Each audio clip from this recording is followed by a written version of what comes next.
अस्सलामुअलैकुम इस्तकबाल आपका हमारे चैनल पर। इस वीडियो में हम सीखेंगे पास्ट कंटिन्यूस टेंस यानी ज़माने माजी जारी।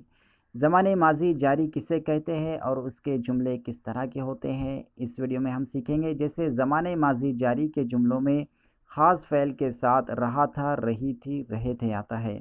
इंग्लिश में इन जुमलों को बनाने के लिए जो स्ट्रक्चर इस्तेमाल होता है वो है सब्जेक्ट। सब्जेक्ट आपको पता ही है, ही, दे, यू, आई, ये सब्जेक्ट होते हैं। प्लस वाज या वेयर, ये सब्जेक्ट के एतबार से इस्तेमाल होंगे। प्लस वर्ब की फर्स्ट फॉर्म, उसके साथ में प्लस आईएनजी और प्लस ऑब्जेक्ट। तो चलिए मिसालों के ज़रिए से अच्छी तरह से समझते हैं।